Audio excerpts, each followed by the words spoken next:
Hello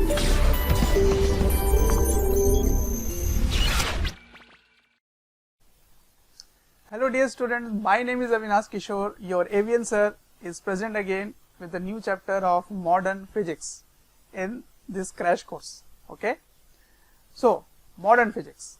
Modern का मतलब something new लगता है. What is new?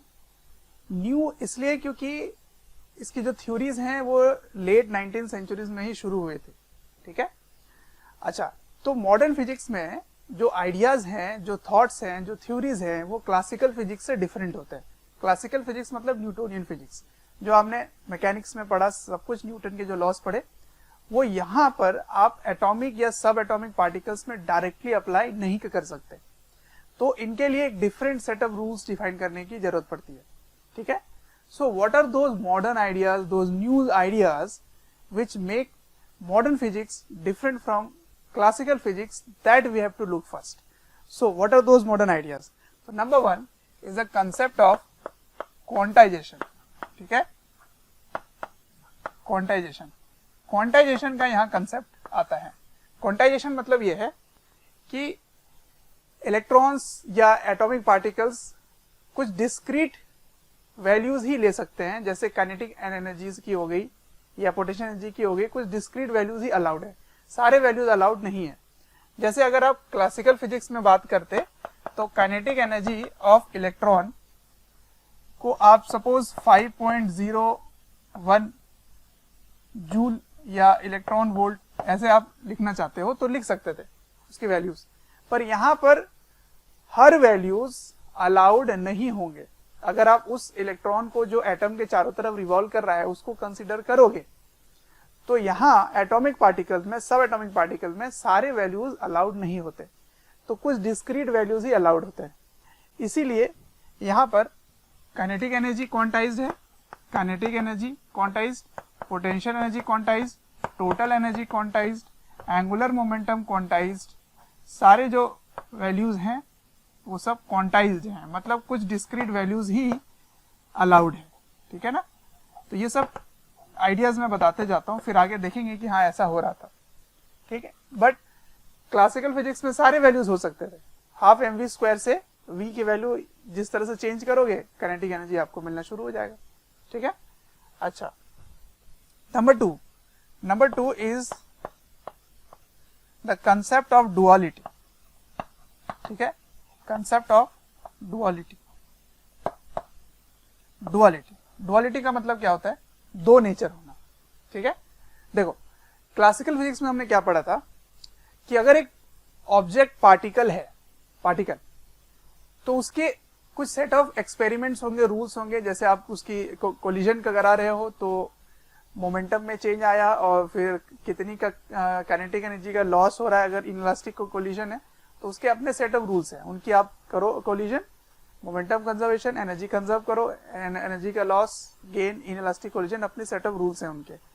और जो वेव्स थे उनके अपने एक्सपेरिमेंट्स थे, अपने रूल्स थे, वो अपने एक सेट ऑफ रूल्स को फॉलो करते थे. जैसे दो वेव्स आ रहे हैं, इंटरफेरेंस हो सकता है ना, डिफ्रैक्शन हो सकता है, पोलराइजेशन हो सकता है वेव्स की, बट वो पार्टिकल्स का नहीं होता है. यहां मॉडर्न फिजिक्स में अगर एक पार्टिकल अभी वेव नेचर शो कर रहा है तो उसकी पार्टिकल नेचर भी वो कभी शो कर सकता है. ठीक है. यहां पर अगर एक पार्टिकल है तो वो वेव के भी कुछ एक्सपेरिमेंट को ओबे कर रहा होता है. ठीक.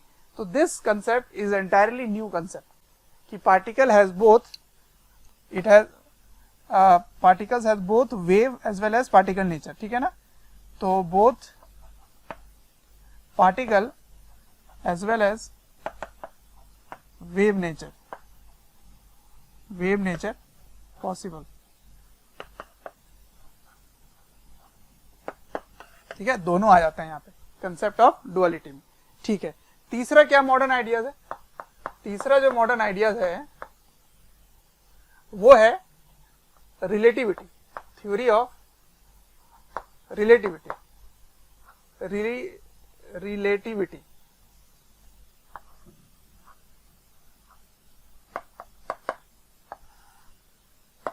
देखो, क्लासिकल फिजिक्स में जो रिलेटिविटी का कंसेप्ट यूज करते हैं वो Galilean theory of relativity use करते हैं।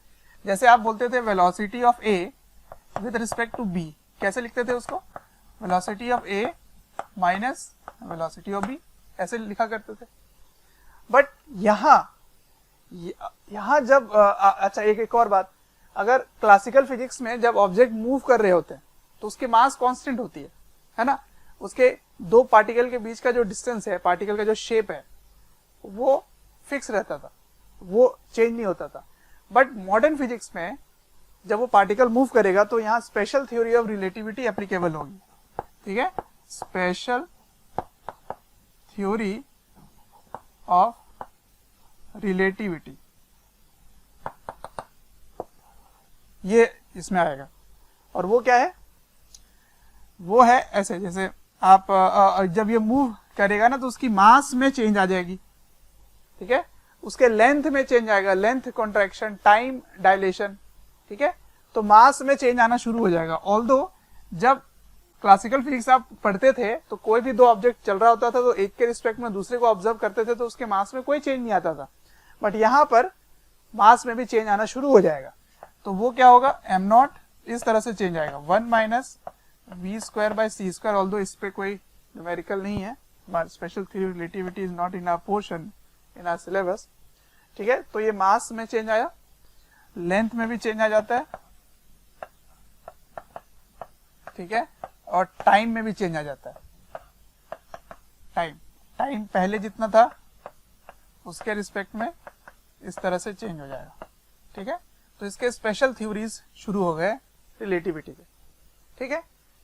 ये हो गए 3। नेक्स्ट देखते हैं, next is concept of probability, ठीक है। यहाँ पे प्रोबेबिलिटी की भी बात होती है, कंसेप्ट ऑफ प्रोबेबिलिटी। प्रोबेबिलिटी का कंसेप्ट क्लासिकल फिजिक्स में नहीं था। जैसे एक इवेंट अगर होना है तो वो होगा ही, तो उसमें कोई डाउट नहीं है, और नहीं होना है तो नहीं होगा, इसमें भी कोई डाउट नहीं था। किसमें, क्लासिकल फिजिक्स में, यानी कि न्यूटोनियन फिजिक्स में। लेकिन मॉडर्न फिजिक्स में प्रोबेबिलिटी का कंसेप्ट होता है। मैं एक एग्जांपल से आपको समझाता हूँ। सपोज मैं एक गड्ढे के अंदर हूँ, एक कुआं है, बहुत गहरा नहीं है, सूखा है लेकिन पानी नहीं। तो आप गड्ढे के अंदर हैं और एक सर्टेन हाइट है, आप चाहते हो कि एक बॉल उस गड्ढे से बाहर जाए, ठीक है। तो आप एक सर्टेन वेलोसिटी उसको दोगे ताकि उसकी काइनेटिक एनर्जी हो, और वो काइनेटिक एनर्जी, अगर काइनेटिक एनर्जी उस बॉल का अगर ग्रेटर देन इक्वल्स टू उसकी पोटेंशियल एनर्जी तक हो जाए तो वो बॉल बाहर चला जाएगा, गड्ढे के बाहर वो चला जाएगा, उसमें कोई डाउट नहीं है। और अगर आप काइनेटिक एनर्जी उतनी नहीं दे पाओगे, मतलब अपने हाथ से उतनी एनर्जी नहीं दे पाओगे जितनी पोटेंशियल एनर्जी है, समझो इस बात को, ऐसे आप यहां से फेंक रहे हो, है ना, या चलो ऐसे फेंका आपने, तो ये इसकी पोटेंशियल एनर्जी हो गई। तो पोटेंशियल एनर्जी इसकी जो है उतना अगर आप काइनेटिक एनर्जी दे दो तो वो जस्ट इसके बाहर आ जाएगा, सही है। या आप एंगल पे भी फेंक सकते हैं, कोई दिक्कत नहीं है। इसकी काइनेटिक एनर्जी उतनी होनी चाहिए जितनी इसकी पोटेंशियल एनर्जी है, तो बाहर आएगा, अदरवाइज बाहर नहीं आएगा, कोई डाउट ही नहीं था। लेकिन मॉडर्न फिजिक्स में आप सुने होंगे कि न्यूक्लियस से अल्फा पार्टिकल बाहर निकलते हैं, है ना, अल्फा डीके, ऑल्दो ये सब पढ़ेंगे आगे। तो अल्फा डीके होता है, अल्फा पार्टिकल बाहर निकलता है। तो उसको बिल्कुल आप ऐसा मान सकते हो कि न्यूक्लियस के चारों तरफ क्या होता है, इलेक्ट्रॉन रिवॉल्व कर रहे होते हैं ना, और इसकी पॉजिटिव चार्ज होती है, तो इसकी एक पोटेंशियल एनर्जी होगी। तो अल्फा बाहर निकलने का जो अगर आप कैलकुलेशन से निकालेंगे तो जितनी इसकी पोटेंशियल एनर्जी है उतनी इसकी एनर्जी नहीं होती है, ठीक है। मतलब अगर आप क्लासिकल फिजिक्स के पॉइंट ऑफ व्यू से बोलते तो आप बोलते कि कभी भी अल्फा पार्टिकल बाहर नहीं निकल पाएगा। But in modern physics we say the probability of coming out of alpha particle from nucleus is low, probability is low और इट इज नॉट जीरो, ठीक है। प्रोबेबिलिटी बहुत ही कम है पर जीरो नहीं है, मतलब यहाँ पे पॉसिबिलिटी है कि अल्फा पार्टिकल अभी भी बाहर निकल सकते हैं, ठीक। तो यहाँ एक कंसेप्ट आ गया प्रोबेबिलिटी का मॉडर्न फिजिक्स में। तो आपको मैं आइडिया दे देता हूँ, लगभग 10⁻20 टाइम्स 20 टाइम्स एक सेकेंड में ट्राई करने की कोशिश करता है एक अल्फा पार्टिकल न्यूक्लियस से बाहर निकलने के लिए, ठीक है। बट क्योंकि इसकी एनर्जी कम है तो वो एक बार में नहीं निकल आता है, बट एक समय ऐसा आएगा कि ऐसी प्रोबेबिलिटी होगी कि शायद वो बाहर निकल आएगा। तो this is the concept of probability which we use in modern physics, which is entirely different from classical physics, ठीक है। and the last is the concept of uncertainty,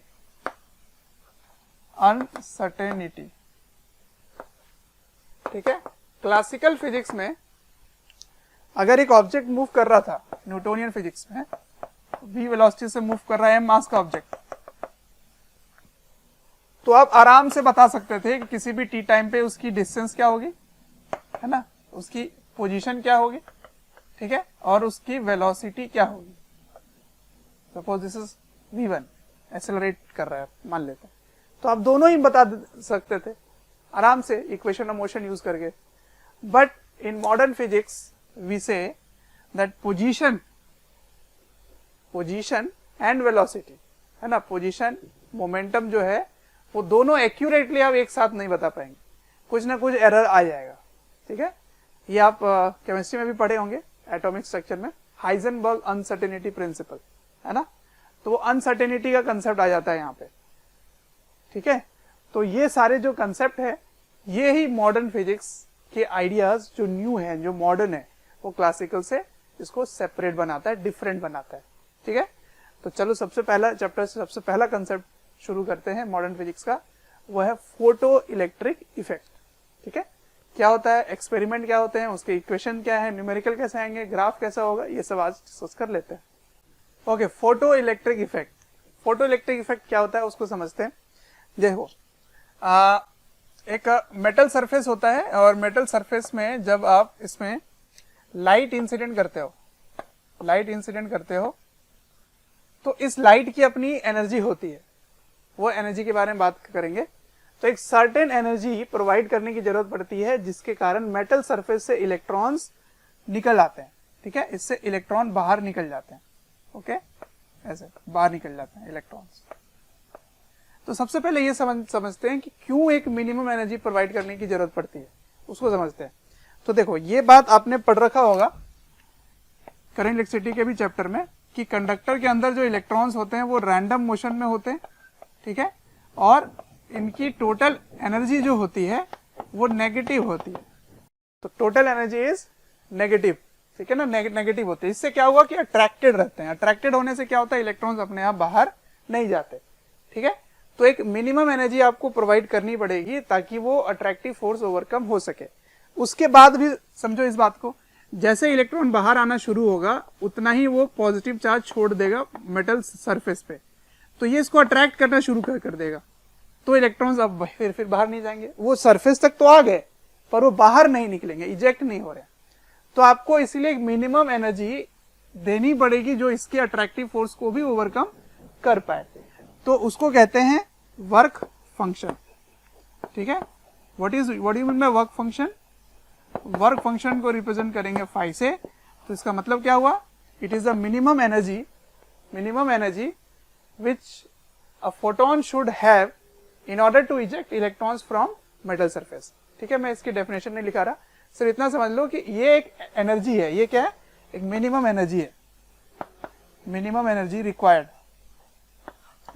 required to eject electron, ठीक है। कहां से, metal surface से।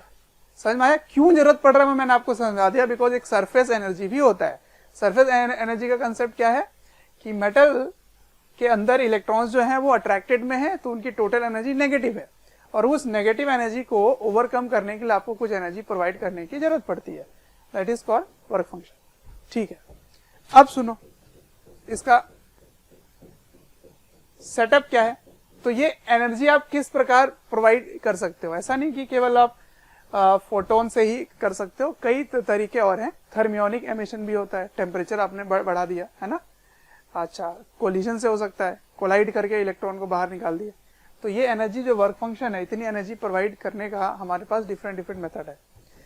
एक ही method इस chapter में पढ़ने वाले हैं और वो है फोटोन वाले, ठीक है ना। तो फोटो इलेक्ट्रिक इफेक्ट कंसेप्ट यही आने वाला है। तो what do you mean by photo electric effect? With the help of photons. Photons का मतलब क्या है? It is a packets of energy. बहुत सारे एनर्जी हैं जो लाइट में पैकेट्स के फॉर्म में है। वो एनर्जी मेटल सरफेस पे जाके हिट होता है और मेटल से इलेक्ट्रॉन बाहर निकलते हैं और फिर उस इलेक्ट्रॉन को आप एक सेटअप में लगाओगे तो करंट भी मिल सकता है। अब वो सेटअप की बात करते हैं, वो एक्सपेरिमेंट की बात करते हैं। थैंक यू डियर स्टूडेंट्स, हमें ढेर सारा प्यार देने के लिए। डेली हजारों स्टूडेंट्स हमारे वीडियोस से लाभ उठा रहे हैं, उनको काफ़ी बेनिफिट पहुंच रहा है हमारे वीडियो लेक्चर से। आपसे एक रिक्वेस्ट है कि डिस्क्रिप्शन बॉक्स पे एक लिंक है, उस लिंक को क्लिक करें और अपनी एनरोलमेंट सुनिश्चित करें। और साथ ही जिनको स्टडी मटेरियल या फिर डाउट सेशन चाहिए वो प्रीमियम कोर्सेज के लिए भी एनरोल कर सकते हैं। चलो, तो सेटअप क्या है और एक्सपेरिमेंट क्या है मैंने यहाँ पे बनाया है। देखिए, मैंने एक यहाँ पर सेल यूज़ किया है जिसकी पोलैरिटी भी वेरिएबल है। आप अपने हिसाब से इसकी पोलैरिटी को स्विच कर सकते हो और इसकी जो ईएमएफ है वो भी वेरिएबल है ना। उसकी जो पोटेंशियल डिफरेंस है वो भी वेरिएबल है। ऐसा एक सेटअप है। अच्छा, यहाँ जो मैंने यूज़ किया है, ये यूज़ किया है सीजियम मेटल सरफेस यूज़ किया है जिसकी वर्क फंक्शन थोड़ी कम होती है ना। तो इससे इलेक्ट्रॉन निकालना आसान होता है। अच्छा, यहाँ एक क्वार्ट्ज की ट्यूब यूज करते हैं। क्वार्ट्ज ओपनिंग होती है यहाँ पे। क्वार्ट्ज का क्या काम है? क्वार्ट्ज का मतलब यह है कि इट इज ग्लास ट्यूब जो है ना वो अल्ट्रावायलेट रेज के लिए ओपेक होते हैं, लेकिन जो क्वार्ट्ज होते हैं वो अल्ट्रावायलेट के लिए ओपेक नहीं होते हैं, उनको आने दे देते हैं वो, ठीक है। इसलिए वो क्वार्ट्ज की ओपनिंग होती है यहाँ पे, ठीक है। अब क्या करते हैं, यहाँ से लाइट इंसिडेंट किया जाता है, ठीक है। ऐसे लाइट आ रहा है, फोटोन आ रहा है। ये क्या करता है, यहां से इलेक्ट्रॉन को बाहर निकाल देता है ऐसे, ठीक, क्योंकि इसकी सर्टेन फ्रीक्वेंसी है। किसी सर्टेन फ्रीक्वेंसी के कॉरस्पॉन्डिंग ये जो लाइट की एनर्जी है वो इलेक्ट्रॉन्स को बाहर निकाल देता है। अब कुछ इलेक्ट्रॉन्स की इतनी एनर्जी होती है जो अपने आप ही यहाँ पे पहुंच जाता है इस प्लेट पर, ठीक है ना, इस प्लेट पर।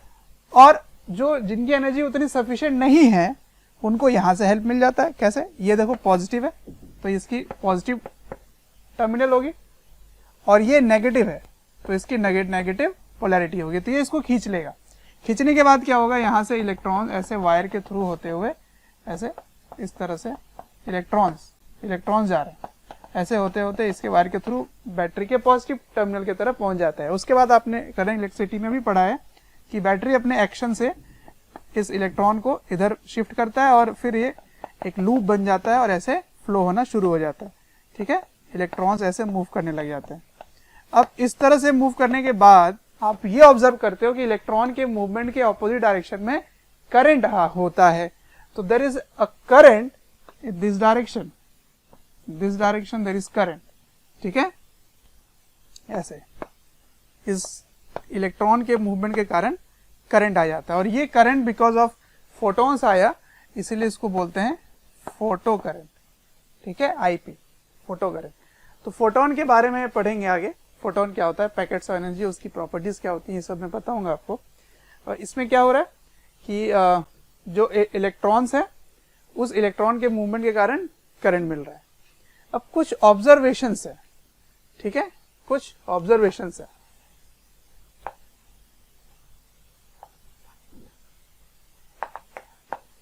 क्या है देखते हैं। ऑब्जर्व क्या किया हमने यहाँ पर, ऑब्जर्व ये किया कि नंबर 1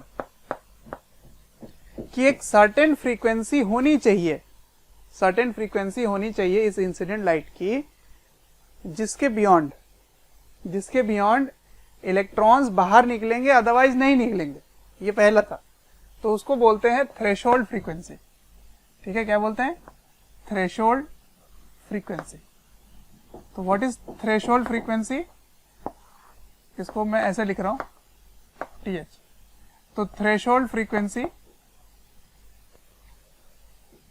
से अगर ज्यादा है, ठीक है ना, थ्रेशोल्ड फ्रीक्वेंसी से अगर ज्यादा है फ्रीक्वेंसी इंसिडेंट, तब तो फोटो इलेक्ट्रिक इफेक्ट होगा। तो photo electric effect occurs, otherwise नहीं होगा, ठीक है। For frequency less than incident frequency, if it is less than incident, then no photoelectric effect occurs, ठीक है। लेकिन ये जो ऑब्जर्वेशन है ये वेव थ्योरी मतलब क्लासिकल फिजिक्स की अगर बात करें और मॉडर्न फिजिक्स में, तो इसकी एक्सप्लेनेशन क्लासिकल फिजिक्स से नहीं मिल पा रही थी, ठीक है। ऐसा क्यों हो रहा था? देखो, आपने वेव थ्योरी में पढ़ा है इन क्लासिकल फिजिक्स कि intensity is proportional to frequency square and also amplitude square, ठीक है। तो चलो माना मैंने आपने फ्रीक्वेंसी कम लिया, इंसिडेंट फ्रीक्वेंसी आपकी कम है, थ्रेशोल्ड फ्रीक्वेंसी आपकी ज्यादा है, तो फोटो इलेक्ट्रिक इफेक्ट नहीं हो रहा है, चलो एनर्जी कम मिल रहा था, ठीक है, समझ रहा हूं मैं। क्योंकि एनर्जी क्या होता है, एनर्जी जो यहाँ यूज करने वाले हैं वो ये यूज करने वाले हैं, एच नहीं, ठीक है ना, ऐसे यूज करने वाले हैं, ठीक है। तो अगर फ्रीक्वेंसी कम है तो एनर्जी भी कम होगी, सही है।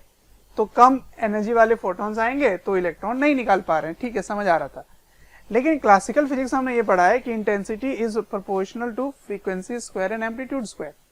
तो इस थ्योरी के अकॉर्डिंग ये हम समझ पा रहे हैं कि अगर फ्रीक्वेंसी में जो कमी हो रही है वो कंपनसेट हो जा रहा है एम्पलीट्यूड से, ऐसा हो जाना चाहिए। क्योंकि अगर आप कम फ्रीक्वेंसी का डाल रहे हो तो चलो कोई नहीं, एम्पलीट्यूड बढ़ा दो, तो ये कम हो रहा है तो इसको बढ़ा दोगे तो उतनी एनर्जी उसको मिल जाएगी, फिर इलेक्ट्रॉन बाहर आ जाना चाहिए। एग्जाम्पल मैं आपको बताता हूं कि सपोज येलो लाइट की फ्रीक्वेंसी या उससे ज्यादा के बियॉन्ड कोई मेटल है जो इलेक्ट्रॉन बाहर निकाल रहा है, ठीक है ना, येलो लाइट की फ्रीक्वेंसी के कॉरेस्पॉन्डिंग। तो अगर आप रेड लाइट यूज कर रहे हैं, है ना, तो उसकी फ्रीक्वेंसी कम है ना, वेवलेंथ ज्यादा है, याद है आपको, इस तरह से वेवलेंथ बढ़ता है और इस तरह से फ्रीक्वेंसी कम होता है, सही है। तो रेड की फ्रीक्वेंसी कम होगी येलो से, तो इसीलिए रेड कलर का आप डालोगे तो नहीं इजेक्ट होगा। लेकिन वेव थ्योरी कहता है कि अगर फ्रीक्वेंसी कम है तो एम्पलीट्यूड बढ़ा दो, मतलब उसकी ब्राइटनेस बढ़ा दो, ज्यादा bright.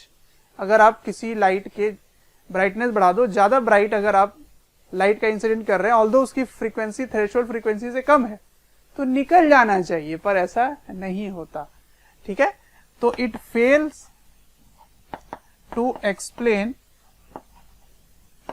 According to wave theory या क्लासिकल फिजिक्स। चलो वेव थ्योरी लिख देता हूं, मतलब क्लासिकल फिजिक्स वाली वेव थ्योरी, क्लासिकल फिजिक्स। उस फिजिक्स से इसको आप एक्सप्लेन नहीं कर पा रहे हैं कि एक मिनिमम फ्रीक्वेंसी क्यों चाहिए। अगर फ्रीक्वेंसी कम है तो मैं ब्राइटनेस बढ़ा देता हूं, उसकी एम्पलीट्यूड बढ़ा देता हूं, तो फिर तो उतनी एनर्जी मिल जाएगी, बट ऐसा नहीं हो रहा है। तो ये पहली ऑब्जर्वेशन है कि एक मिनिमम फ्रीक्वेंसी चाहिए ही चाहिए था। और दूसरा जो एक ऑब्जर्वेशन है यहाँ पर, वो मैं लिख देता हूं यहाँ जगह बना के। तो जो दूसरी ऑब्जर्वेशन है वो है कि ये जो इवेंट है वो इमीडिएटली होता है। मतलब आप अगर एक सफिशिएंट फ्रीक्वेंसी, मतलब थ्रेशोल्ड फ्रीक्वेंसी से ज्यादा फ्रीक्वेंसी की लाइट को इंसिडेंट कर रहे हैं और वो इस पे इंसिडेंट हो रहा है, तो इमीडिएटली करंट फ्लो हो जाएगी, बिल्कुल भी टाइम लैग नहीं होगा, ठीक है। तो नो टाइम लैग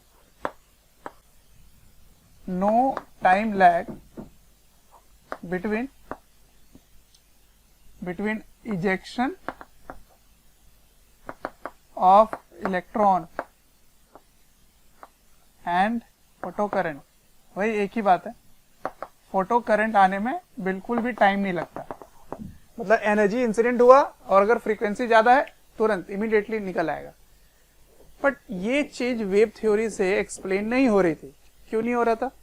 क्योंकि हमने वेव थ्योरी में पढ़ा था, अकॉर्डिंग टू वेव थ्योरी हमने क्या पढ़ा वहां पर वेव ऑप्टिक्स में, कि जो एनर्जी होती है वो एंटायर वेव फ्रंट में डिस्ट्रीब्यूटेड होता है ना, पूरे वेव फ्रंट में डिस्ट्रीब्यूटेड होता है। तो इसका मतलब एक वेव फ्रंट में ऐसे अगर एक पॉइंट सोर्स है और ऐसे वेव फ्रंट बन रहा है तो इसका वेव फ्रंट कैसा बनेगा, स्फेरिकल बनेगा। तो इस हर वेव फ्रंट में एनर्जी डिस्ट्रीब्यूटेड है और इलेक्ट्रॉन्स ऐसे ही इसमें मेटल्स में है। तो इसका मतलब एनर्जी जो आप इंसिडेंट किए उसका कुछ हिस्सा ही इस इलेक्ट्रॉन को मिल रहा है, सारी की सारी एनर्जी नहीं मिल रही है, कुछ हिस्सा ही मिल रहा है, ठीक है। तो उसके अकॉर्डिंग एनर्जी बहुत कम पहुंचने के कारण इलेक्ट्रॉन्स को बहुत दिन लगना चाहिए था निकलने के लिए, बहुत समय लगेगा, बट ऐसा नहीं हो रहा। ऑब्जर्व कर रहे हैं कि इमीडिएटली इलेक्ट्रॉन्स इजेक्ट हो जा रहा है। तो ये जो टाइम लैग का जो रूल है इसको एक्सप्लेन कर पाना मुश्किल पड़ रहा था अकॉर्डिंग टू वेव थ्योरी, ठीक है। तो ये सारी चीजें जो हैं, जो क्लासिकल फिजिक्स फेल हो जाता है इसको एक्सप्लेन करने के लिए, वो एक्सप्लेन किया आइंस्टीन ने अपने फोटोन थ्योरी पे, ठीक है। तो वो मैं आपको बताऊंगा थोड़े देर पे, लेकिन पहले समझ लेते हैं कि इसका ग्राफ कैसा आता है। कुछ सेवरल ग्राफ्स हैं, एक करंट है और ये जो पोटेंशियल मैंने लिया है V पोटेंशियल है इसके अकॉर्डिंग ग्राफ कैसा बनेगा, इंटेंसिटी का वेरिएशन क्या होगा, कुछ ग्राफ है उनको देख लेते हैं, ठीक है।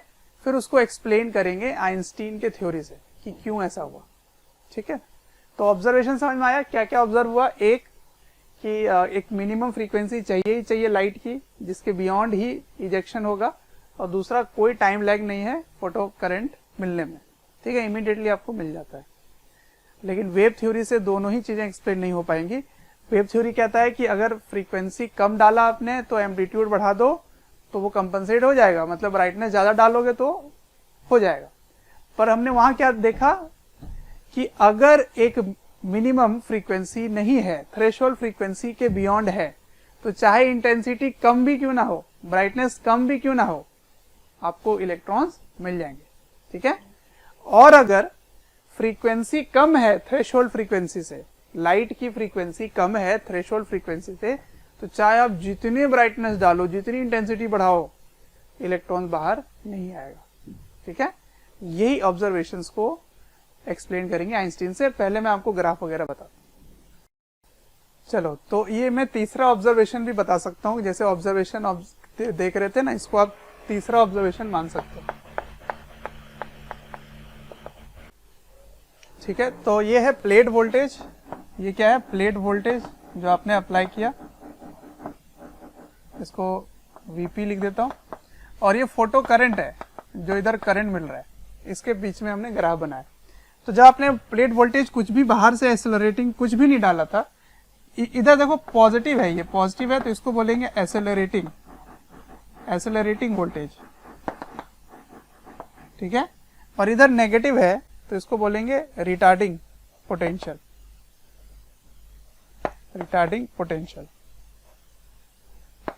इधर नेगेटिव है ना, नेगेटिव वाले को रिटार्डिंग बोलेंगे। तो हमने ये ऑब्जर्व किया कि जब कोई भी वोल्टेज आपने अप्लाई नहीं किया था ना, उस समय भी करंट कुछ मिल रहा था, जीरो करंट नहीं है, फोटो करंट कुछ ना कुछ है। अच्छा, अब जैसे जैसे एक्सेलरेट करना शुरू किए तो करंट बढ़ने लगेगा, ऑफ कोर्स बढ़ने लगेगा,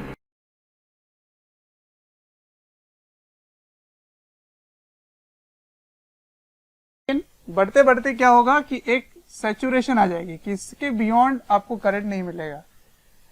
देखो मेटल्स में तो इलेक्ट्रॉन फिक्स होंगे ना जो फ्री हैं, तो आप मैक्सिमम इलेक्ट्रॉन्स को ही बाहर निकाल सकते हो।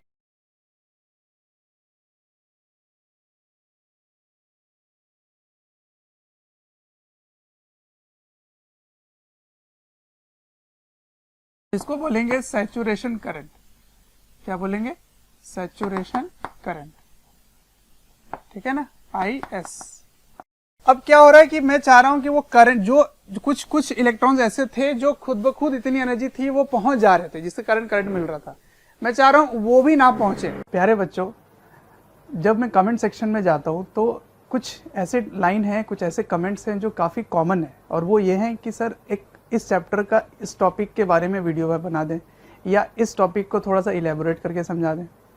तो प्यारे बच्चों, मैं आपसे रिक्वेस्ट करना चाहता हूं कि सबसे पहले तो हमारे चैनल को सब्सक्राइब करें और बेल आइकन को हिट करें। इससे क्या होगा कि कोई भी नोटिफिकेशन आप मिस नहीं करेंगे।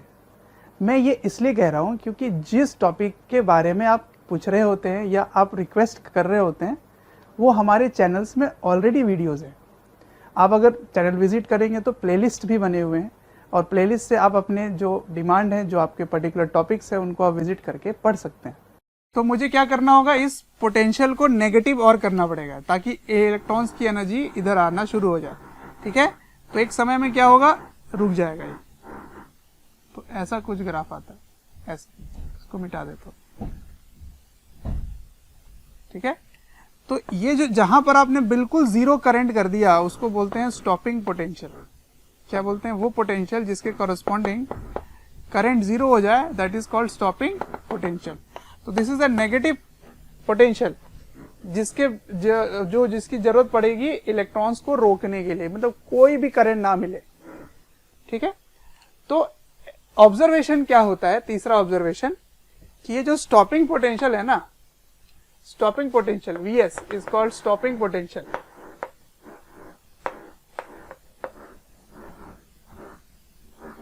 This stopping potential is independent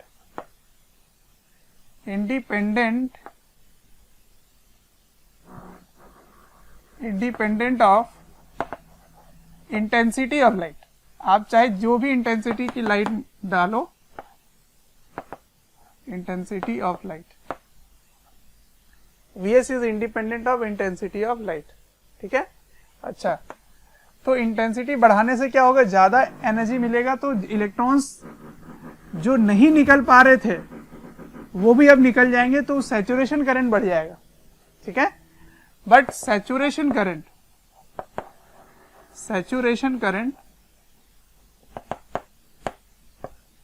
depends on but saturation current depends on intensity of light। ठीक है, तो इसका ग्राफ अगर मैं बताऊं तो क्योंकि आपने सेम फ्रीक्वेंसी यूज किया, स्टॉपिंग पोटेंशियल जो है वो केवल फ्रीक्वेंसी पे डिपेंड करता है। ठीक है ना, but it is independent but depends on frequency of light used. ठीक है ना, फ्रीक्वेंसी ऑफ लाइट जो यूज करोगे उस पर डिपेंड करेगा। तो सेम फ्रीक्वेंसी का डिफरेंट इंटेंसिटी यूज कर रहे हैं। ठीक है, तो इस तरह का ग्राफ मिलेगा आपको। इसमें क्या है, same stopping potential but saturation current is different. ठीक है, ये है इंटेंसिटी 2, ये है इंटेंसिटी 1। तो इसको देखकर क्या पता चला आपको कि सैचुरेशन करंट 1 का ज्यादा है 2 से। ठीक है, क्योंकि इंटेंसिटी 1 का ज्यादा है इंटेंसिटी 2 से। But stopping potential is independent of intensity of light. This is very important conclusion and again we can not explain this कि ऐसा क्यों हुआ according to classical physics. Classical physics से ये एक्सप्लेन करना इम्पॉसिबल लग रहा है, क्योंकि आपको ऐसा पता है कि ज्यादा एनर्जी अगर आप इंसिडेंट करेंगे, फोटोन की एनर्जी ज्यादा इंसिडेंट करेंगे तो इलेक्ट्रॉन्स को ज्यादा एनर्जी मिलना चाहिए, तो ज्यादा एनर्जी आपको रोकने में भी लगना चाहिए था, बट ऐसा नहीं हो रहा। रोकने में आपको वही एनर्जी चाहिए। एनर्जी कैसे, मैं पोटेंशियल बोल रहा हूं तो एनर्जी से क्या लेना देना, देखो चार्ज को पोटेंशियल से मल्टीप्लाई कर दो तो ये एनर्जी हो जाएगा। तो इतनी आपको स्टॉपिंग पोटेंशियल से एनर्जी प्रोड्यूस करनी पड़ेगी जिसके कारण इलेक्ट्रॉन्स रुक जाएगा। ठीक है, चलो तो क्या था आइंस्टीन का फोटोन थ्योरी, वो देखते हैं। आइंस्टीन की फोटोन थ्योरी ये है कि उसने कहा कि फोटॉन्स क्या होते हैं, पैकेट्स ऑफ एनर्जी होते हैं। पैकेट्स ऑफ एनर्जी मतलब बहुत सारे एनर्जी जो है वो पैकेट्स में बंधे हुए हैं। इसका मतलब वो क्वांटाइज्ड है ना, क्वांटाइज्ड है, तो has a quanta of energy. तो हर पैकेट की एक एनर्जी होती है, हर पैकेट की एनर्जी होगी, और वो energy, each packet has energy equals to h nu. ठीक है ना, h न्यू। तो न्यू का मतलब क्या हो गया, फ्रीक्वेंसी ऑफ लाइट।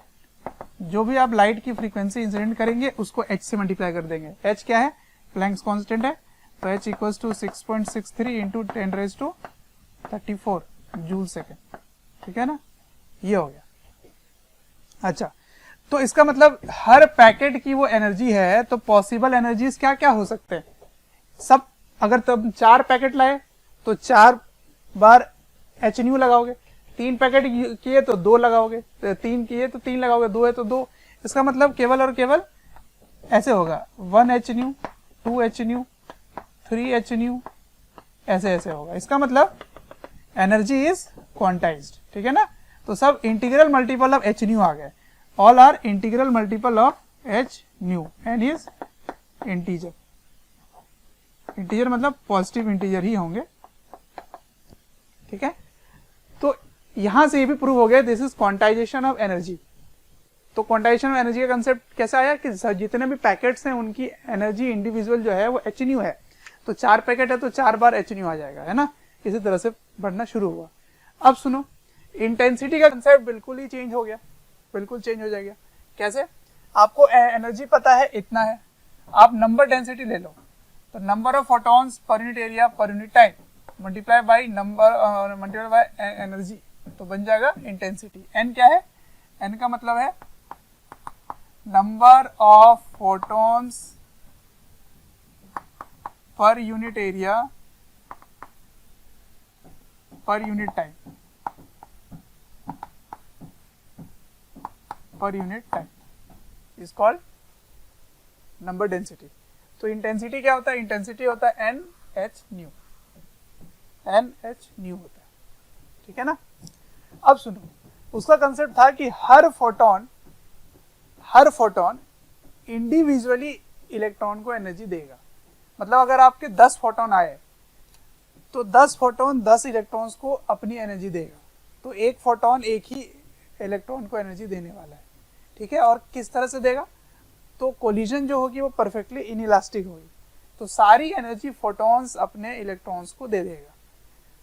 तो सोचो, अगर उस फोटोन की एनर्जी जो वो इलेक्ट्रॉन को दे रहा है वो अगर सफिशिएंटली लार्ज नहीं हुआ, मतलब सरफेस एनर्जी जो बताया था मैंने आपको पहले, जिसको वर्क फंक्शन बोलते हैं, अगर वर्क फंक्शन से कम हुआ तो वो चाहे आप जितनी इंटेंसिटी डालो, मतलब चाहे आप जिस काउंटिंग बढ़ा दो, तो इलेक्ट्रॉन्स बाहर नहीं आएंगे। तो वो ऑब्जर्वेशन जो हमने वहां देखा उसको प्रूव किया किसने? आइंस्टीन थ्योरी ने। तो जितने भी ऑब्जर्वेशन जो प्रूव नहीं हो रहे थे वेव से, वो आइंस्टीन वाले थ्योरी से प्रूव हो जाएंगे। पहला क्या था कि थ्रेशोल्ड फ्रीक्वेंसी की जरूरत पड़ती है, यानी कि एक मिनिमम फ्रीक्वेंसी चाहिए ही चाहिए इलेक्ट्रॉन्स को बाहर निकालने के लिए। तो वो यहाँ से एक्सप्लेन हो रहा है कि सारे जो भी फोटॉन्स है ना, हर फोटॉन इलेक्ट्रॉन्स को अपनी एनर्जी देगा। तो अगर एक फोटॉन की एनर्जी वर्क फंक्शन के बराबर नहीं हुआ तो फिर तो वो इलेक्ट्रॉन बाहर आएगी ही नहीं, चाहे आप जितनी इंटेंसिटी की डाल दो। इंटेंसिटी बढ़ाना मतलब नंबर ऑफ फोटॉन्स बढ़ाना। तो बहुत सारे फोटॉन्स बढ़ा दिए पर सब की एनर्जी कम है तो इलेक्ट्रॉन्स बाहर ही नहीं आएगा, मतलब फोटो करंट नहीं मिलेगा। तो वो पहला ऑब्जर्वेशन प्रूव हो गया, है ना, कि थ्रेशोल्ड फ्रीक्वेंसी क्यों चाहिए। तो क्यों का जवाब मिल गया आपको कि थ्रेशोल्ड फ्रीक्वेंसी क्या होगा? वर्क फंक्शन बाय एच, ये होगा, ठीक है। फाई को क्या बोलेंगे? Work function. तो दिस इज फर्स्ट कंक्लूजन, ठीक है ना। एच आपका वही प्लैंक कांस्टेंट हो गया। कैसे निकाल रहा हूं मैं कि एक मिनिमम एनर्जी चाहिए तो एच इंटू न्यू वो हो गया एनर्जी, और वो एनर्जी की कितनी चाहिए? जितनी मेटल की वर्क फंक्शन है। तो अगर उसके कॉरेस्पॉन्डिंग आप फ्रीक्वेंसी डाल रहे हो तब तो वो निकल जाएगा। इसका मतलब photo electric effect is possible,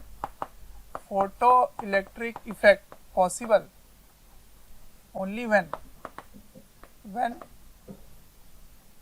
frequency is greater then threshold frequency, ठीक है। मतलब इतनी एनर्जी है कि वो वर्क फंक्शन को ओवरकम कर जाए तभी निकलेगा। तो पहला ऑब्जर्वेशन प्रूव हो गया, ठीक है। दूसरा ऑब्जर्वेशन क्या था? टाइम लैग नहीं हो रहा था और स्टॉपिंग पोटेंशियल की बात हो रही थी, है ना। 3 थे ऑब्जर्वेशन, टाइम लैग नहीं हो रहा था।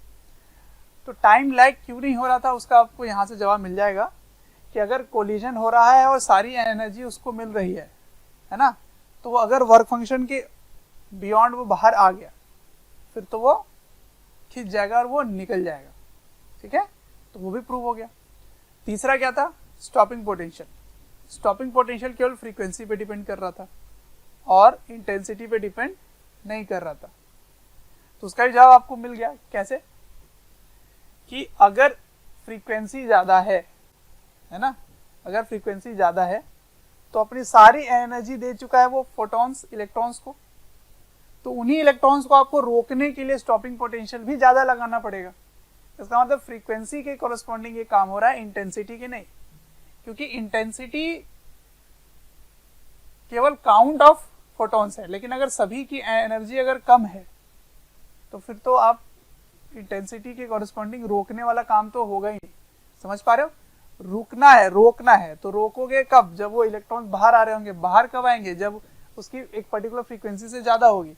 इंटेंसिटी से कोई लेना देना नहीं है, क्योंकि इंटेंसिटी केवल काउंट ऑफ फोटॉन्स है और हर फोटॉन्स की एनर्जी क्या है? एच न्यू, और एच न्यू अगर एच थ्रेशोल्ड से ज्यादा है तभी वो बाहर आएगा। तो इसका मतलब फ्रीक्वेंसी पे डिपेंडेंस दिखा रहा था। तो ये ग्राफ आप बना लीजिए कि अगर स्टॉपिंग पोटेंशियल किस पे डिपेंड कर रहा है? फ्रीक्वेंसी पे। ठीक है, अगर इंटेंसिटी सेम है तो ऐसा ग्राफ बनेगा। इंटेंसिटी सेम है तो सैचुरेशन करंट सेम मिलेगा, है ना। यहाँ पे क्या मिलेगा? सेम इंटेंसिटी, इंटेंसिटी सेम है लेकिन फ्रीक्वेंसी अलग अलग है। ये फ्रीक्वेंसी 2 है, ये फ्रीक्वेंसी 1 है, तो इसका कॉरस्पॉन्डिंग स्टॉपिंग पोटेंशियल मिलेगा, इसका कॉरस्पॉन्डिंग स्टॉपिंग पोटेंशियल मिलेगा। तो ये V, ये saturation current, same intensity, saturation current.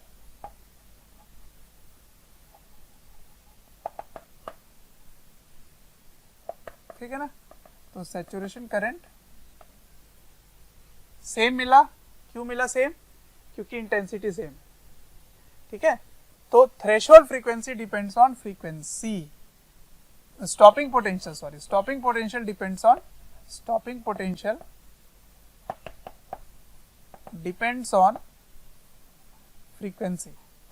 Frequency ज्यादा तो स्टॉपिंग पोटेंशियल ज्यादा है, क्योंकि फ्रीक्वेंसी इंसिडेंट का ज्यादा होगा तो जो भी इलेक्ट्रॉन निकल रहे होंगे उनकी एनर्जी ज्यादा होगी। लेकिन इंटेंसिटी ज्यादा होने से कोई फायदा नहीं है।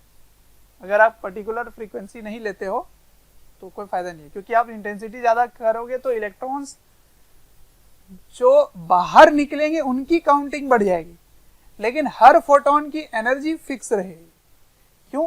क्योंकि हर फोटॉन्स अपनी एनर्जी देता है इलेक्ट्रॉन्स को, तो फोटॉन्स की एनर्जी पे डिपेंड कर रहा है कि वो इलेक्ट्रॉन्स की एनर्जी क्या है। इस पे डिपेंड बिल्कुल नहीं कर रहा है कि कितने हैं, इसलिए इंटेंसिटी पे स्टॉपिंग पोटेंशियल डिपेंड नहीं कर रहा। ये आइंस्टीन का कहना था। ठीक है, तो एक्चुअल ग्राफ जो देखा जाए वो ऐसा बनता है, किसका? स्टॉपिंग पोटेंशियल वर्सेस फ्रीक्वेंसी का। ठीक है, तो ये हो गया फ्रीक्वेंसी और थ्रेशोल्ड फ्रीक्वेंसी और स्टॉपिंग पोटेंशियल, है ना। तो स्टॉपिंग पोटेंशियल वर्सेस फ्रीक्वेंसी, इसका ग्राफ ऐसा होगा। ठीक है, तो एक ऐसा हो रहा है कि जब स्टॉपिंग पोटेंशियल 0 है तब भी एक फ्रीक्वेंसी चाहिए। ठीक है, और 0 करने के लिए, स्टॉपिंग पोटेंशियल 0 करने के लिए, तो फ्रीक्वेंसी को 0 करने के लिए एक चाहिए होगा। मैं इसको ग्राफ को बता देता हूँ आपको कैसे आया, इसकी मैथमेटिक्स बता देता हूँ। ये बस अभी ऑब्जर्वेशन था, इसकी मैथमेटिक्स बताता हूँ कैसे आता है। तो काम की चीज़ क्या है यहाँ पर? ये सारी बातें हैं जो आइंस्टीन ने बताया अपने थ्योरी के अकॉर्डिंग। ठीक है, चलिए तो आइंस्टीन की फोटो इलेक्ट्रिक इक्वेशन क्या है वो देखते हैं। देखो, हमने क्या ऑब्जर्व किया कि यहाँ पर जब एक एनर्जी आप इंसिडेंट करते हैं तो यहाँ से इलेक्ट्रॉन बाहर निकलते हैं। सही है, तो अगर आपने न्यू फ्रीक्वेंसी का लाइट इंसिडेंट किया तो इस इलेक्ट्रॉन को जो एनर्जी मिल रही है वो इसी के कॉरस्पॉन्डिंग मिल रही है। तो आप समझो आपने एनर्जी कितना इंसिडेंट किया था? H new. तो इसकी कुछ एनर्जी तो इसके वर्क फंक्शन को ही ओवरकम करने में चला जाएगा, तो एनर्जी बचा कितना? Minus work function. तो जो एनर्जी बचा वो किसको मिल गया है? इलेक्ट्रॉन्स को। तो ये उसकी क्या हो जाएगी? काइनेटिक एनर्जी हो जाएगी। तो मेरे ख्याल से तो ये मैक्सिमम काइनेटिक एनर्जी होगी।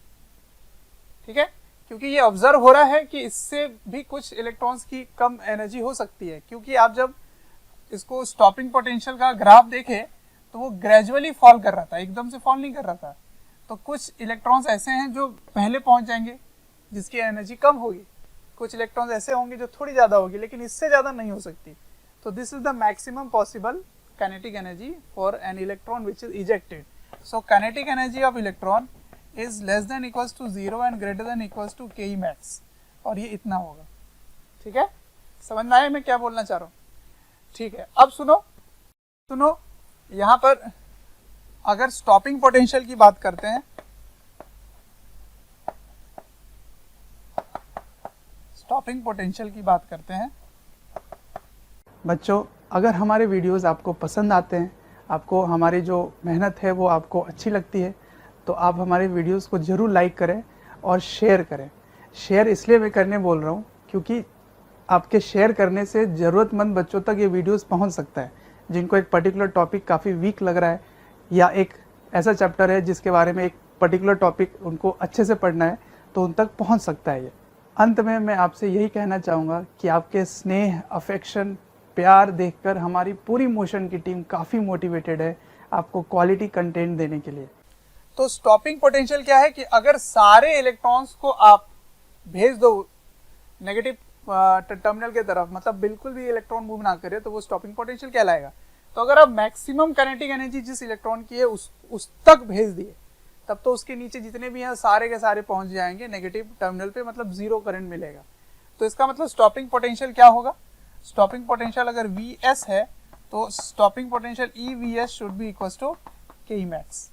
सही है, तो चलो इसको सॉल्व करते हैं। क्या आता है देखो ध्यान से, तो EVS equals to K max. K max क्या हो गया? H nu minus work function. तो what is stopping potential equals to H by E into frequency minus work function. तो देखो मैंने कहा था कि अभी मैं मैथमेटिक्स बताऊंगा, वहां पे जो ग्राफ था ये आपको दिख गया कि अगर ये y है और ये x है तो ये इसकी क्या हो गई? स्लोप। क्या हो गई है? स्लोप।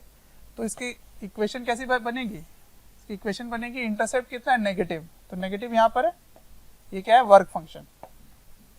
ठीक है, नेगेटिव में है। तो यही चीज ऐसे ग्राफ बना था, किसके versus? Stopping potential versus frequency. तो फ्रीक्वेंसी ऑफ लाइट ज़्यादा यूज करोगे तो ज़्यादा एनर्जी आपको रिक्वायर्ड होगी उसको रोकने के लिए। ठीक है, तो stopping potential only depends on frequency of light. This observation is proved bye Einstein energy photo electric energy equation. ठीक है, तो ये वाली इक्वेशन जो है वो आपको बहुत ही ज़्यादा इंपॉर्टेंट है इस चैप्टर का, इस पे काफ़ी क्वेश्चन आए हुए हैं। स्टॉपिंग पोटेंशियल चेंज करके फ्रीक्वेंसी के साथ रिलेटेबल आता है। ठीक, ये हो गई बात, इसको नोट डाउन करें। अच्छा, इंटेंसिटी का क्या रिलेशन था? इंटेंसिटी आप याद करो कि अगर इंटेंसिटी बढ़ाओगे तो नंबर ऑफ फोटॉन्स जो इजेक्ट हो रहे हैं वो बढ़ेंगे, नंबर फोटॉन्स जो इंसिडेंट हो रहे हैं वो बढ़ेंगे। तो अगर वो बढ़ेंगे तो इलेक्ट्रॉन्स भी बढ़ेंगे, इलेक्ट्रॉन्स बढ़ेंगे तो सैचुरेशन करंट भी बढ़ने लगेगा या फोटो करंट बढ़ने लगेगा। तो इंटेंसिटी का केवल सैचुरेशन करंट के साथ रिलेशन है।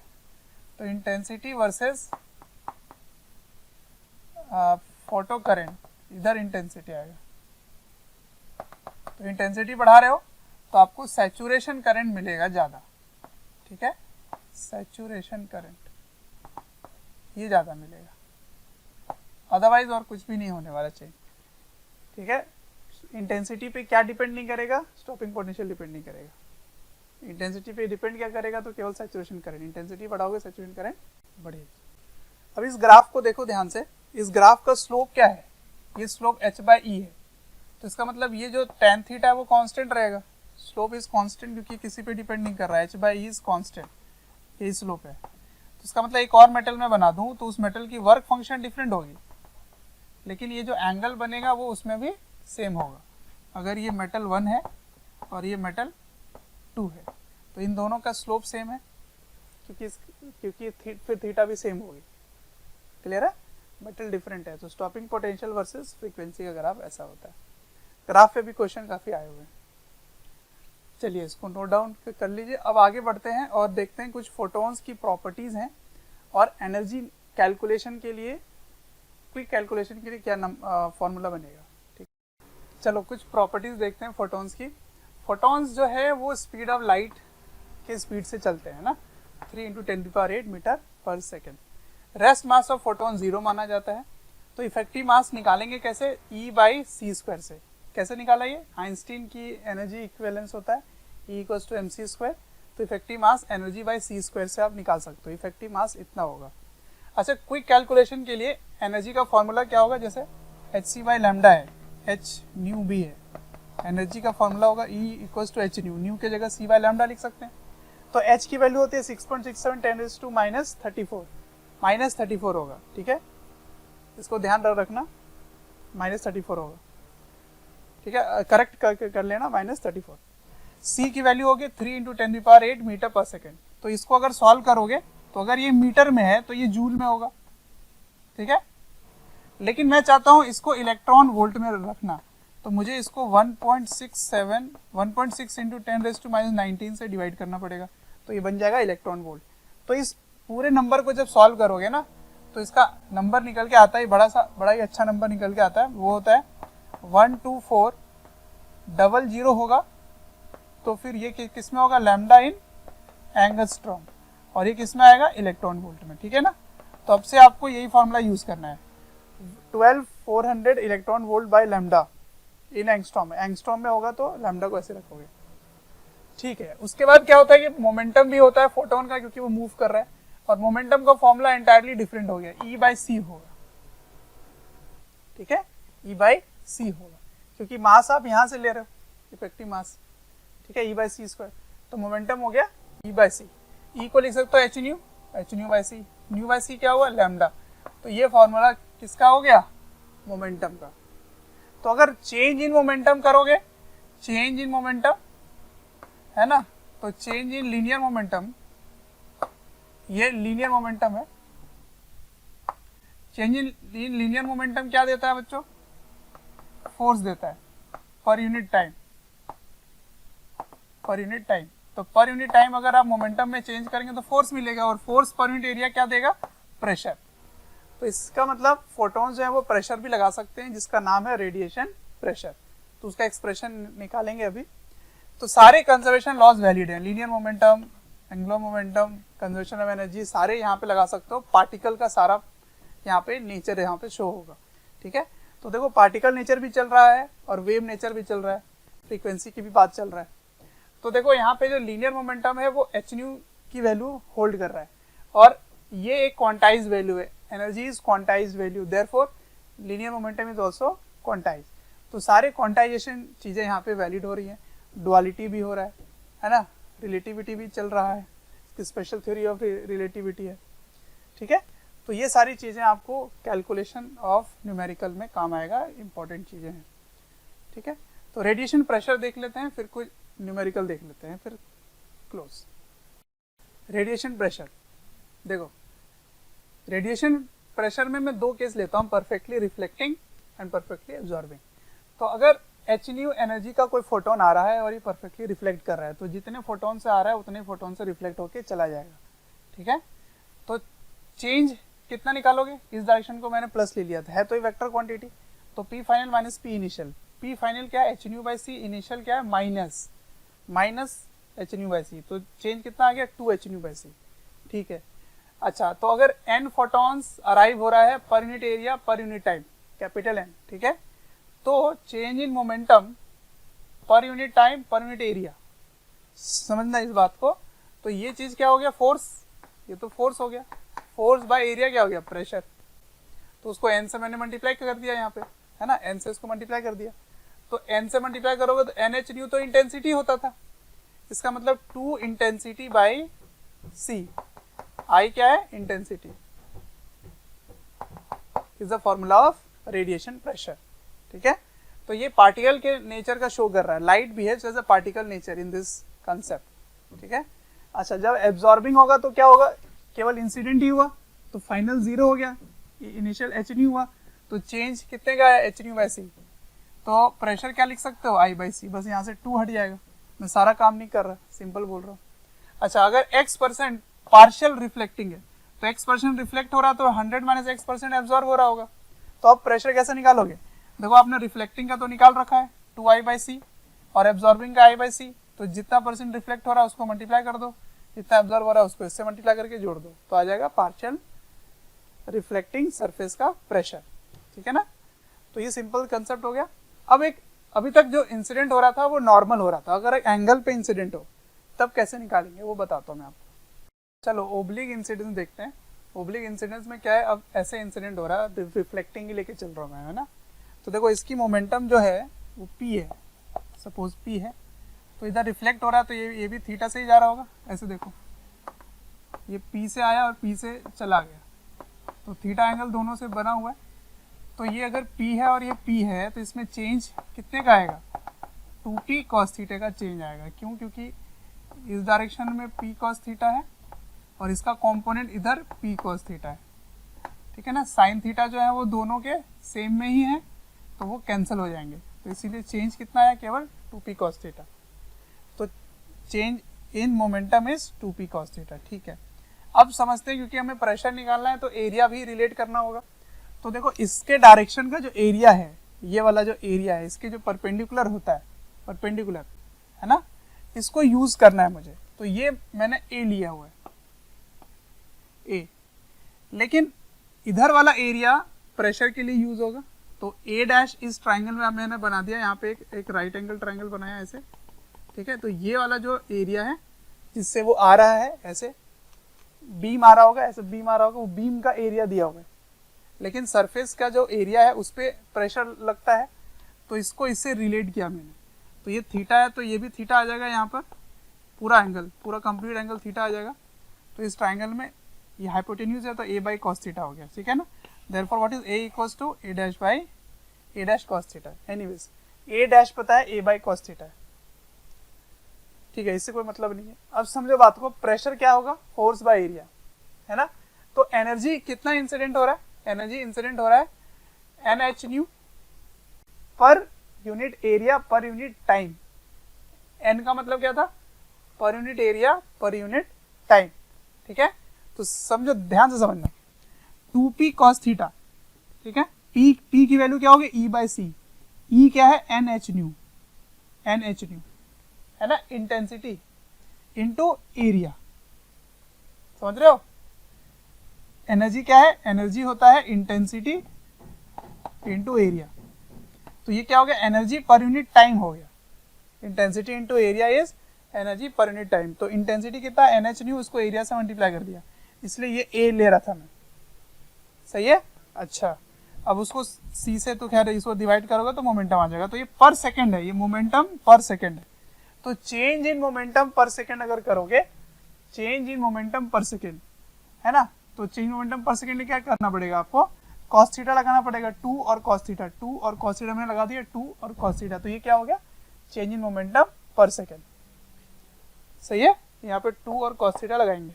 अब एरिया से डिवाइड करेंगे तो एरिया की वैल्यू क्या लगाओगे, ये वाला एरिया लगाओगे। जब आप प्रेशर कर रहे हो, समझना यहाँ पे कंफ्यूजन होता है, जब आपको प्रेशर निकालना है तो ये एरिया लोगे, जब आपको इंटेंसिटी से एरिया एनर्जी निकालना है, इंटेंसिटी से एनर्जी निकालना है तो ये एरिया लोगे। तो इसलिए दोनों के बीच में एक रिलेशन चाहिए, तो मैंने रिलेशन यूज किया, तो cos थीटा ऊपर चला गया तो cos स्क्वायर थीटा हो गया, है ना।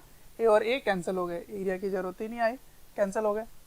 तो उसके बाद देख रहे हो NH न्यू बाई सी, है ना, तो इसमें NH न्यू के मतलब क्या था, इंटेंसिटी।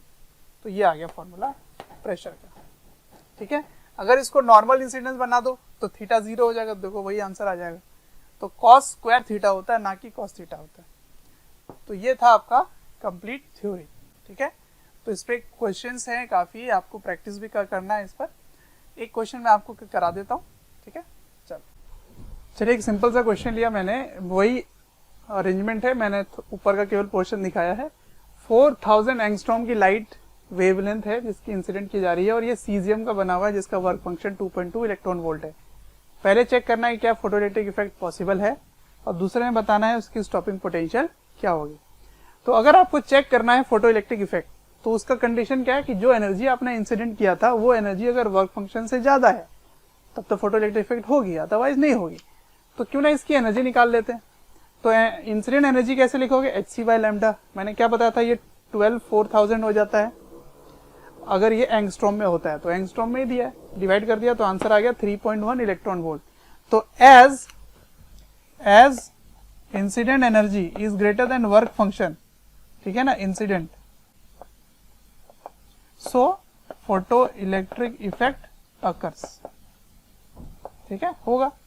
तो अगर हो रहा है तो इलेक्ट्रॉन्स बाहर निकल रहे हैं, है ना, इलेक्ट्रॉन्स बाहर निकल रहे हैं, इसको रोकने के लिए कितनी पोटेंशियल लगाने की जरूरत है, that is called stopping potential. तो स्टॉपिंग पोटेंशियल आपको बताना है। तो मैंने आइंस्टीन की वो जो एनर्जी और फोटो इलेक्ट्रॉनिक इक्वेशन है वो मैं लगा रहा हूँ। तो वो क्या है, EVS equals to maximum kinetic energy, मैंने वहाँ hν लिखा था, यहाँ पे hc/λ आएगा। तो hc/λ मैंने कैलकुलेट कर रखा है ना, 12400 डिवाइडेड बाई 4000, और ये कितना है, ये 2.2 इलेक्ट्रॉन वोल्ट। तो ये था 3.1 माइनस 2.2 इलेक्ट्रॉन वोल्ट। तो ये इलेक्ट्रॉन वोल्ट में है और ये क्या है, इलेक्ट्रॉन वोल्ट में ही। पर आपको निकालना क्या था, स्टॉपिंग पोटेंशियल। तो अगर इस इलेक्ट्रॉनिक चार्ज से डिवाइड कर दोगे तो पोटेंशियल निकल आएगा। तो इसका आंसर क्या हुआ, देखो 0.9, है ना, तो 0.9 वोल्ट, ठीक है। 3.1 से ये जाएगा तो 0.9 वोल्ट आएगा। तो stopping potential is how much, 0.9 volt. तो 0.9 वोल्ट लगा दोगे तो सारे इलेक्ट्रॉन्स रुक जाएंगे, ठीक है। तो स्टूडेंट, पहला लेक्चर यहीं पर एंड करते हैं। अच्छा, इस लेक्चर में हमने क्या सीखा, फोटो इलेक्ट्रिक इफेक्ट सीखा, मॉडर्न का इंट्रोडक्शन सीखा। अब आपको क्वेश्चंस प्रैक्टिस करना है इन्हीं थ्योरी पे, ठीक है, क्योंकि क्रैश कोर्स है तो चीजें थोड़ी फास्ट से चल रही हैं। बस रिवीजन पॉइंट ऑफ व्यू से मैंने सारे कंसेप्ट आपको बताया, ठीक है। खुद से प्रैक्टिस करो क्वेश्चंस को थ्योरी रिलेट करने के लिए, ऑल्दो मैंने सारा टॉपिक कवर कर रखा है। तो नेक्स्ट लेक्चर में पढ़ेंगे एटम्स के बारे में, ठीक है। एटम्स का अंदर जो इलेक्ट्रॉन्स है, रदरफोर्ड, बोर वगैरह सारी बातें वहां पे करेंगे, ठीक है। तो इसमें एक मैटर वेव भी है, उसको यूज करेंगे अगले लेक्चर में, ठीक है, matter waves. Okay, till then thank you.